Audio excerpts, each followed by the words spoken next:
하나님의 크신 사랑이 여러분과 함께 하심을 믿습니다. 이 4월에 하나님의 풍성한 은혜가 임하는 여러분의 삶이 될 수 있기를 축복합니다. 이 사순절을 우리가 보내고 있습니다. 우리를 구원하시기 위해서 주님께서 고난당하신 절기이죠. 주님께서 사랑을 위해 우리에게 오셨어요. 사랑을 위해서 우리를 위해서 고난당하셨습니다. 네, 우리가 그 사랑을 깊이 가슴에 새기고 살아갈 수 있기를 소원합니다. 여러분, 이 세상에 최고의 사랑이 있다면 어떤 사랑이 있을까요? 네, 최고의 사랑은 무엇일까요? 저는 드라마 이야기도 잘 하지도 않고 드라마를 잘 보지도 않습니다만 최근에 크게 화제가 되는 그런 드라마가 있다고 하죠. 예, 뭐죠? 폭삭 속았수다. 그런 게 있다고 합니다. 예. 다만 이 내용이 부모님의 시대에 대한 이야기라고 하죠. 네, 부모님의 사랑 이야기, 부모님의 인생에 대한 이야기이면서 또 부모님의 또 자녀를 향한 사랑의 이야기, 희생을 담고 있는 이야기를 담고 있습니다. 인생의 어려운 상황 속에서 정말 우리나라가 여러 가지 많은 그런 격변의 시간을 보내오지 않았습니까? 지금 우리가 어려움을 당한다고 하지만 우리 부모님 시대 때 겪었던 일제 침략이나 6.25 전쟁이랄지 그리고 보릿고개를 넘었던 시기는 감당하기 힘든 그런 시기였죠. 네, 끼니를 때우기 힘들었던 지금 우리가 살고 있는 시대와 전혀 상상할 수 없었던 그런 시기를 보내셨죠. 자신의 희생으로 이 나라의 경제를 일구었고 자녀를 희생했던 이야기, 그런 우리의 역사 이야기면서 우리의 가정의 이야기이기도 한 것이죠. 자, 이것은 그런 희생의 사랑의 이야기는 너무나 우리의 가슴을 벅차게 만듭니다. 반면에 좀 다른 이야기를 해보겠는데요. 영국에 나온 최고의 작가가 누구죠? 셰익스피어입니다. 그가 유명한 그런 작가로서 글을 쓴 이유는 이제 글을 아주 잘 쓰기도 하지만 그의 소재로 담고 있는 그 내용이 뛰어났기 때문이죠. 어떤 소재를 담고 있는가. 특히 그가 지은 4대 비극, 셰익스피어의 4대 비극이 있는데 햄릿, 오셀로, 리어왕, 맥베스가 있습니다. 어쩌면 이 4개의 작품이 오늘날 많은 드라마나 영화로서의 소재로서 가장 주된 흐름을 여기에서 많이 또 담고 있는 것을 여러분 아실 거예요. 예, 이 책의 내용을 알고 있다면 우리는 그것을 이해할 수가 있어요. 자, 이 작품들이 인간의 어두운 본성을 드러내고 있어요. 그러면서 사람과의 갈등을 낳고 있는 그런 구조를 만들고 있는데 이 주인공들이 실패한 공통점이 있습니다. 무엇 때문에 이들이 실패했을까? 그것은 자신이 한 가지 신념에 의해서 지배를 당하고 있었기 때문이었어요. 자신의 신념만 옳고 상대를 인정하지 않고 받아들이지 않았던 자세가 스스로 파멸을 만들게 했다는 것입니다. 자, 일반적으로 학자들 사이에서는 이와 관련해서 이런 이야기를 합니다. 한 가지 신념에 지배를 당하는 사람은 책 한 권만 열심히 읽는 사람이다. 네. 그래서 자기 고집에 빠지기 쉽고 좀처럼 다른 사람과 대화를 이끌어가지 못한다. 하지만 많은 책을 읽고 지혜를 탐독할수록 더욱 겸손해지고 자기 신념을 비우고 남을 포용할 수 있는, 남을 받아들일 수 있는 큰 마음의 사람이 될 수 있는 것이다. 네. 그래서 책을 읽는 사람은 또한 자기 자신에 대해서도 객관화시키는 능력이 생겨서 큰 나무와 같은 존재로 계속 자랄 수 있는 사람이 될 수가 있다는 것이죠. 마치 헤르멘 헤세의 데미안에 나온 그런 내용처럼 자기 자신을 객관화할 수 있다는 거예요. 자기 자신이 고립되어 살아가는 존재가 아니라 나 자신을 또 다른 나로 바라보면서 객관하면서 큰 나무와 같이 자랄 수 있다는 것이죠. 여러분, 이것을 우리가 이해할 수 있기를 원합니다. 제가 처음부터 너무 어려운 이야기를 한 것 같습니다. 네.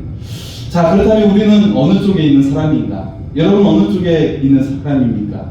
한 가지 신념에 빠져서 고립된 사람입니까? 아니면 좀 더 넓은 마음으로 다른 사람을 받아들일 수 있는 그런 넓은 마음의 사람입니까? 여러분 어느 쪽의 사람입니까? 예수님은 한 가지 신념만 붙들고 계셨을까요? 아닙니다. 예수님은 모든 사람을 포용하시는 분이었어요. 자기와 함께 하셨던 제자들에 대해서는 오히려 책망하시면서 서로 사랑하라고 하셨고, 더 나아가 원수를 사랑하라고 하셨습니다. 그리고 자신을 죽이는 원수들에게는 십자가 위에서도 그들의 죄를 용서해 달라고 그들을 위해서 기도해 주셨어요. 그런 주님이셨습니다. 예수님은 편가르기를 하지 않으셨어요. 모든 사람이 구원받기를 원하셨죠. 예수님께서 강조하셨던 것은 어떤 한 가지 신념보다도 오히려 사랑을 강조하셨다는 것입니다. 오늘 말씀 속에 예수님은 매우 중요한 시점에 계시죠. 굉장히 심각한 내용이 오늘 말씀에 등장하고 있어요. 예수님께서 겟세마네 동산에서의 기도를 마치시고 나서 내려옵니다. 그리고 주님께서 군대에 의해 붙잡히시는 내용이 등장하고 있습니다. 자, 군사들에게 붙들리셨어요. 자, 저는 이 붙들리셨다는 말을 좀 다르게 표현을 하고자 합니다. 사실 오늘 사도 요한은 의도적으로 그런 내용으로 표현을 하고 있는 것을 우리는 발견할 수가 있어요. 자, 군사에 의해 붙들리셨지만 오히려 예수님은 사랑에 붙들렸다라는 거예요. 능히 군대를 무너뜨릴 권세를 가지고 계셨습니다. 그런데 우리에 대한, 여러분 한 사람 한 사람에 대한 사랑에 붙들리셨기 때문에 주님은 자신이 잡히시도록 군대에 붙들리셨다라는 것입니다. 예수님은 우리를 위한 사랑에 붙들리셨어요. 그 예수님의 사랑이 우리를 얼마나 감동스럽게 하는 큰 사랑으로 다가오고 있습니까? 자, 그래서 첫째, 주님은 사랑으로 패배를 선택하셨다는 것입니다. 여러분, 우리는 어렸을 때를 기억하고 계실 거예요. 우리의 부모님들이 맛있는 음식이 있으면 자녀들에게 양보했던 기억들. 당신께서는 부엌에서 많이 드셨다고 하시면서 양보를 하셨죠. 물론 실제로 부엌에서도 많이 드시는 분들은 계세요. 네, 계실 수 있지만, 하지만 그렇게 늘 양보하셨던 부모님의 모습을 우리는 기억하고 있습니다. 또 자녀들이 입었던 속옷이나 내복을 버리지 않으시고 대신 입으시면서 입고 계셨던 그런 부모님을 우리는 떠올리게 됩니다. 예수님은 우리를 위해서 사랑으로 패배를 선택하셨다는 거예요. 예수님을 잡으러 온 무리들은 아직 날이 밝지 않은 어두운 시각, 그들은 기습 공격을 하듯이 쳐들어왔습니다. 그들의 손에 들려있는 것은 온갖 그들이 가지고 올 수 있는 모든 무기를 끌어다가 가지고 오고 있었어요. 눈으로 보기에도 살기가 든든한 모습이죠. 그런데 예수님의 눈에 비친 그들의 모습은 어떤 모습일까요?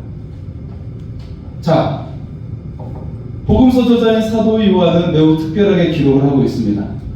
예수님께서 붙잡으시는 모습이 끌려가는 모습이 아니라 끌려가 주는 당당한 모습이었다는 것이죠. 예수님께서 잡으러 온 무리들을 향해서 너희가 누구를 찾느냐라고 물으셨어요. 그들이 나사렛 예수라고 하자 내가 그다라고 대답하십니다. 그러자 무리들은 매우 놀라운 반응을 일으키게 됩니다. 자, 우리 6절의 말씀을 보겠습니다. 6절입니다.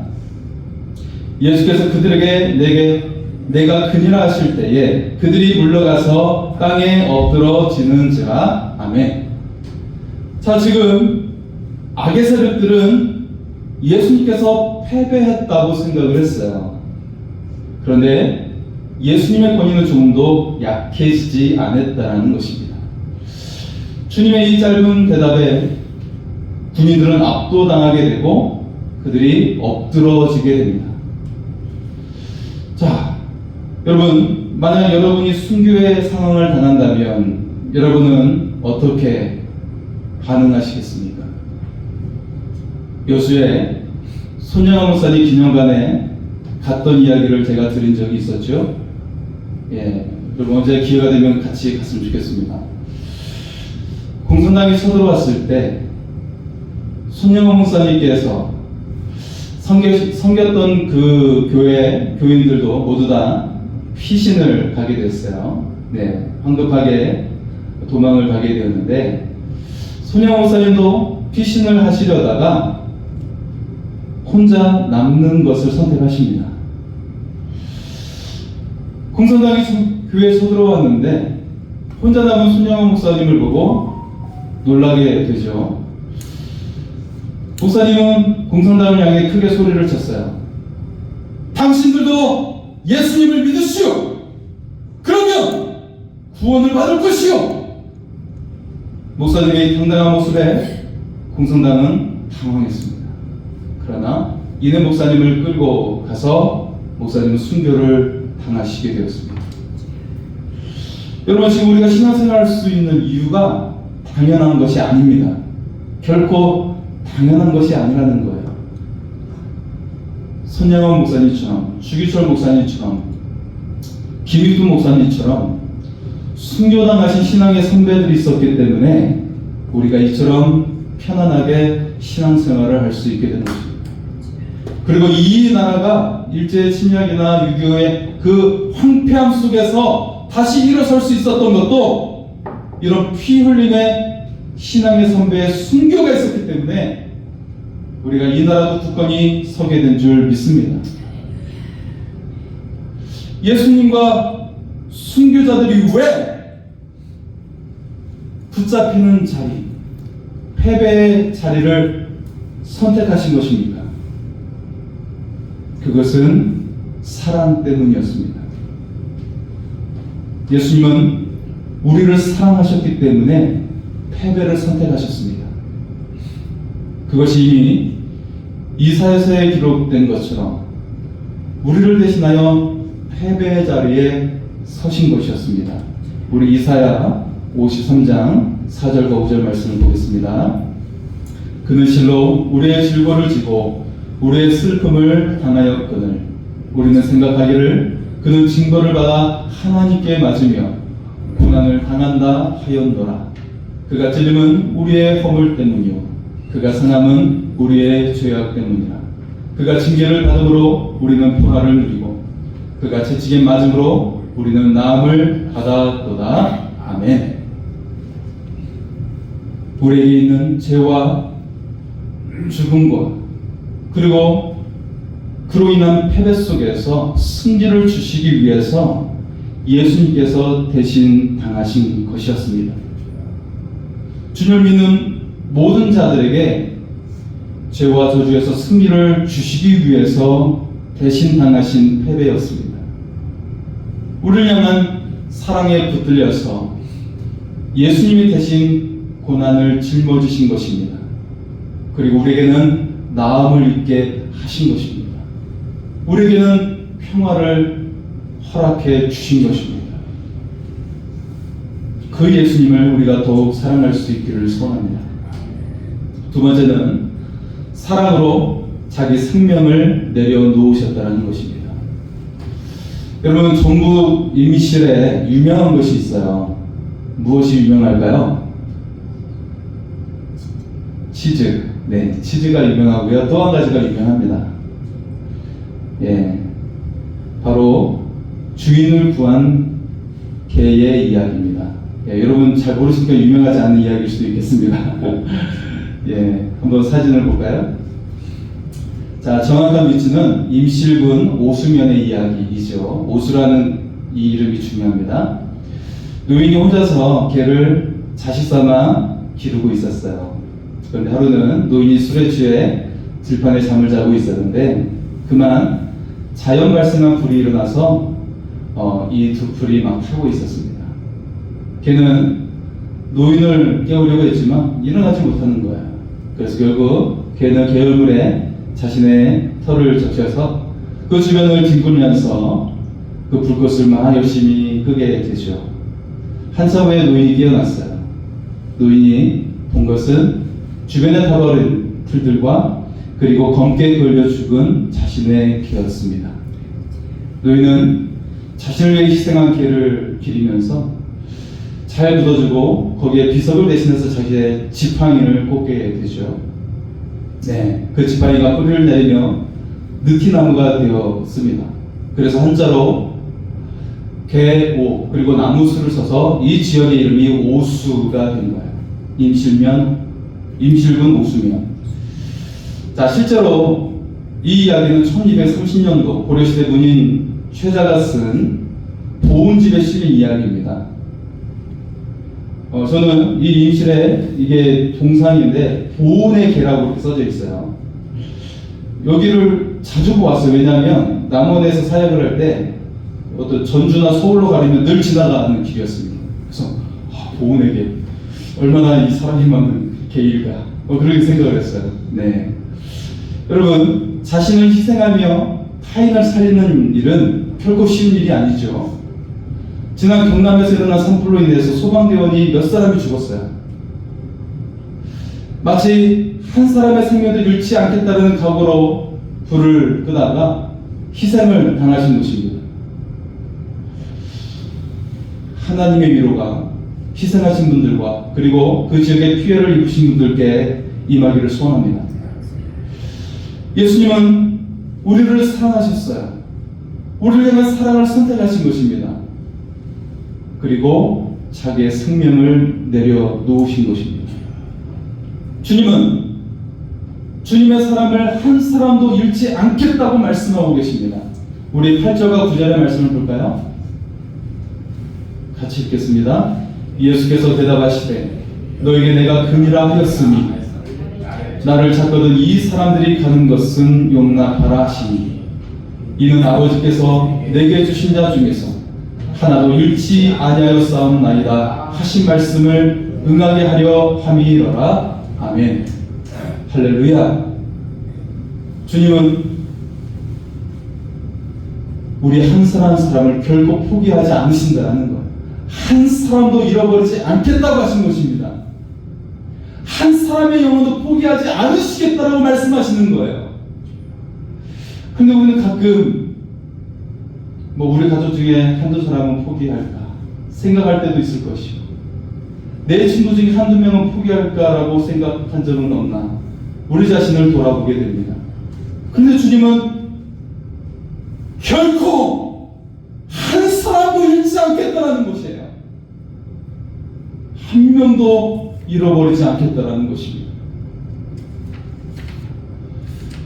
우리가 이제 다음 주에는 종려주일이고 그리고 이어서 부활주일이 오게 됩니다.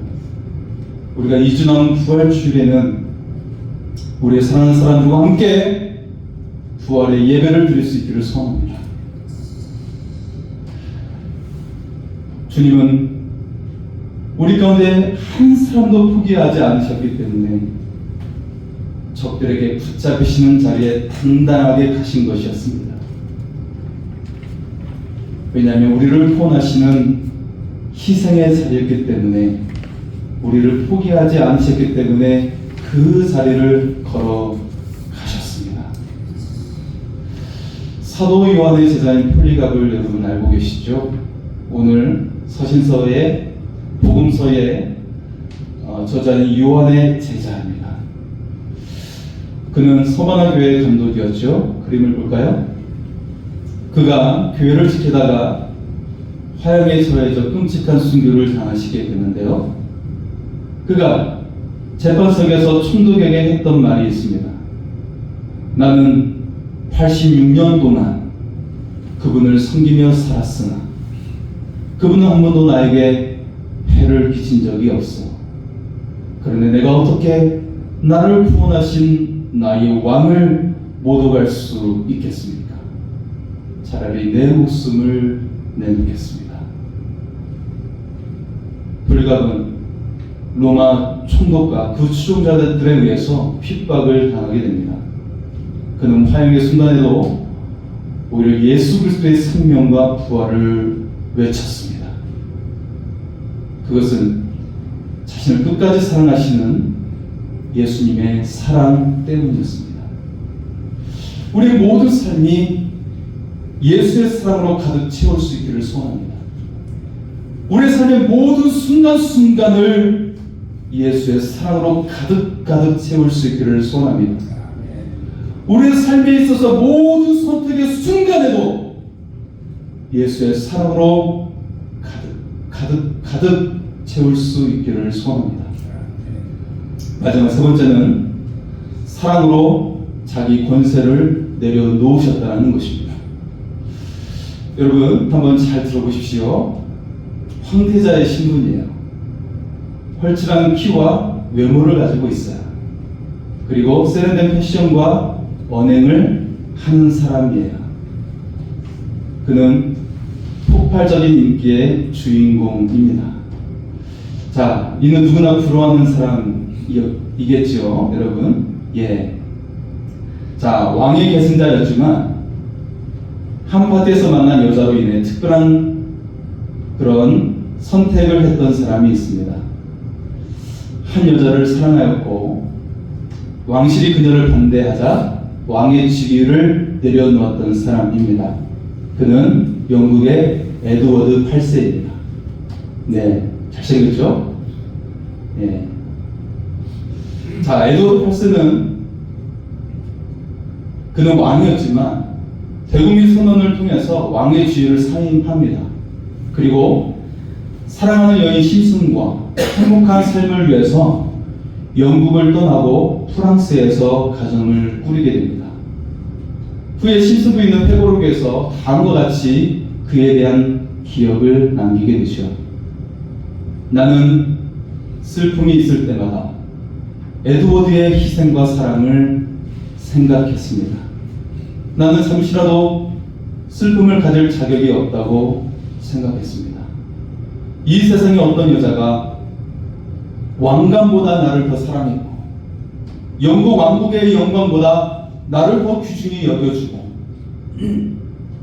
그 막대한 권력과 부보다 나를 더 사랑해주는 남자가 있다고 고백할 수 있을까요? 여러분 멋지지 않습니까? 네. 사랑하는 여러분, 예수님 우리를 사랑하셔서 하늘 보좌에서 내려오셨습니다. 하늘 왕관을 내려놓으셨습니다.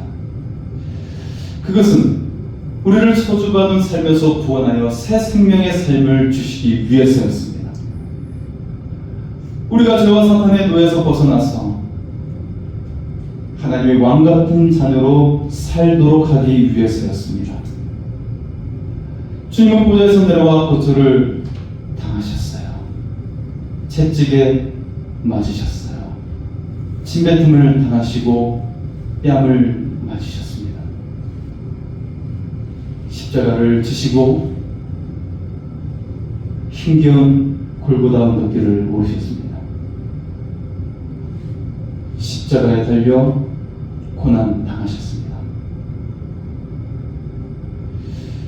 예수님께서 우리를 사랑하심으로 자신의 권세를 내려놓으신 것입니다.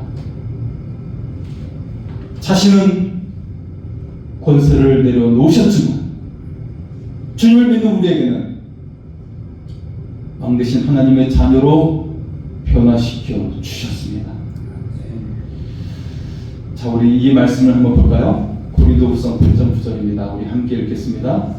우리 주 예수 그리스도의 은혜를 너희가 알거니와 부여하신 이로써 너희를 위하여 가난하게 되심은 그의 가난함으로 말미암아 너희를 부유하게 하려 하심이라. 아멘. 여러분, 이 세상에서 우리는 영적으로 보면 모두 가난한 사람들이에요. 우리가 살고 있는 집이 어떠하든 집이 작든 크든 상관없이 영적으로 보면 모두 가난한 사람들이에요. 아무리 큰 재벌의 회장이라 할지라도 대저택에 산다 할지라도 그들도 영적으로 보면 가난하기 그지가 없습니다. 왜냐하면 내일 일을 두려워하기 때문에, 내일 환율을 두려워하고 내일 미국이 어떤 말을 할지 두려워하고 있기 때문에 영적으로 보면 모두 가난한 존재들입니다. 그리고 또한 누구도 스스로 구원받을 수 없는 존재들이라는 거예요. 누구도 구원받을 수 없는 존재들입니다. 하지만 누구보다 풍요로우시며 하늘 보좌를 가지신 예수님께서 자신을 희생하셨다는 것입니다. 그것은 주님이 가지신 풍요를 주님을 믿는 자들에게 주시기 위해서였습니다.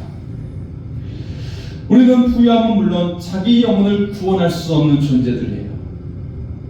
여러분, 셰익스피어의 맥베스에서 그림을 보면요, 그는 왕을 죽이고 왕의 자리에 대신하게 됩니다. 그런데 왕의 자리에 올랐지만 마음속의 살인죄는 지워지지 않았어요. 그래서 맥베스는 탄식하며 이렇게 말을 합니다. 오! 아라비아 향수를 다 가지고도 이 순환한 말끔하게 할 수 없단 말인가? 이것을 파내버릴 망각죄는 세상에 없단 말인가? 이 작품에서 셰익스피어는 마음속으로 그리스도의 보혈의 피를 생각했을 것입니다. 그래서 마틴 루터는 악마에게 시험을 받을 때였습니다. 악마가 루터의 죄목을 써 나가고 있는 것입니다. 그때 예수님의 피 묻은 손이 나타나 그 죄목들을 지워주시는 것이었습니다. 주님의 그 피 묻은 손으로 루터의 죄목을 지워버리시는 것이었어요. 루터는 잉크병을 던지면서 예수의 피라고 그 자리에서 외쳤습니다. 여러분, 세상 재판정에서 아무리 무고를 선고한다 할지라도 실제로는 구원받을 자격을 가진 사람이 아무도 없습니다. 우리는 다 재판 속에서 무죄라고 생각할지 몰라요. 내가 무슨 죄를 지었습니까? 그렇게 생각할지 모르겠지만 하나님 앞에서는 무죄가 한 사람도 없다라는 거예요. 오직 예수님을 믿는 사람만이 주님의 보혈로 그 피의 죄사함으로 우리는 새로운 존재가 될 수 있게 된 것입니다. 주님을 믿는 사람은 예수님의 사랑으로 예수님 안에 있는 풍요와 하늘의 보좌의 영광을 얻게 되었습니다. 주님은 우리를 향한 사랑에 붙들리셨습니다. 그래서 주님은 패배를 선택하셨어요. 자기 희생을 선택하셨어요. 그리고 자기 권세를 내려놓으셨습니다. 그것은 우리 중에 한 사람도 잃지 않으시겠다고 하는 주님의 희생이었습니다. 주님은 우리를 사랑하셨습니다. 주님은 우리를 향한 사랑에 붙들리셨습니다. 그 사랑으로 고난을 당하셨습니다. 오늘 주님의 사랑을 대하는 우리의 삶이 믿음의 삶으로 살아낼 수 있기를 원합니다. 참된 그리스도인으로 살아내기를 원합니다. 우리도 주님의 나라에서 순교자의 대열에 서는 하나님의 자녀들이 되기를 원합니다. 우리를 사랑하시는 주님을 우리도 사랑으로 대할 수 있기를 소원합니다. 주님의 사랑에 붙들리는 은혜의 삶이 될 수 있기를 소원합니다. 우리 십자가의 사랑을 찬양하며 나아가겠습니다.